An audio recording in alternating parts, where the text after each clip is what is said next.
మాజీ MLA AICC నాయకులు మహేశ్వర్ రెడ్డికి టీపీసీసీ క్రమశిక్షణ కమిటీ షోకాస్ నోటీసులు జారీ చేసింది. పార్టీ వ్యతిరేక కార్యకలాపాలకు పాల్పడ్డారని నోటీసులో పేర్కొంది. గంటలోపు వివరణ ఇవ్వాలని టీపీసీసీ ఆదేశించింది. కాగా మహేశ్వర్ రెడ్డి కాంగ్రెస్ వీడవుతానని ప్రచారం జోరుగా సాగుతుంది.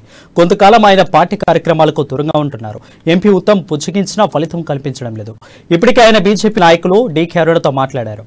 మరోవైపు షోకాస్ నోటీసులపై మహేశ్వర్ రెడ్డి స్పందించారు. కాంగ్రెస్ లో సైనికుడిగా పనిచేశానని, పార్టీకి వ్యతిరేకంగా ఏనాడు ప్రవర్తించలేదని మహేశ్వర్ రెడ్డి అన్నారు. పదవులు కావాలని ఎప్పుడు అడగలేదని, పార్టీ లైన్ ప్రకారమే పనిచేశానని అన్నారు. ఎందుకు తనపై అసత్య ప్రచారం చేస్తున్నారో అర్థం కావడం లేదన్నారు.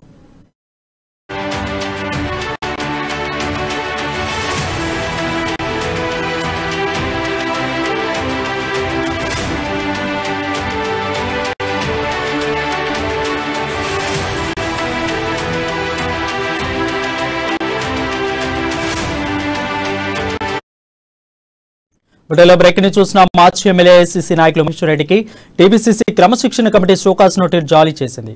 పార్టీ వ్యతిరేక కార్యకలాపాలకు పాల్పడుతున్నారని నోటీసులో పేర్కొంది. గంటలోపు వివరణ ఇవ్వాలని టీపీసీసీ ఆదేశించింది. కాగా మహేశ్వర్ రెడ్డికి కాంగ్రెస్ వీడుతారని ప్రచారం జోరుగా సాగుతుంది. కొంతకాలంగా ఆయన పార్టీ కార్యక్రమాలకు దూరంగా ఉంటున్నాడు. ఎంపీ ఉత్తమ్ బుచ్చగించినా ఫలితం కల్పించడం లేదు. ఇప్పటికే ఆయన బీజేపీ నాయకులు డీకే అరుణతో మాట్లాడారు. మరోవైపు షోకాస్ నోటీసులపై మహేశ్వర్ రెడ్డి స్పందించారు.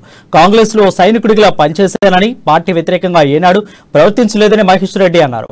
పదవులు కావాలని ఎప్పుడు అడగలేదని, పార్టీ లైన్ ప్రకారమే పనిచేశానని అన్నారు. ఎందుకు తనపై అసత్య ప్రచారం చేస్తున్నారో అర్థం కావడం లేదని అన్నారు.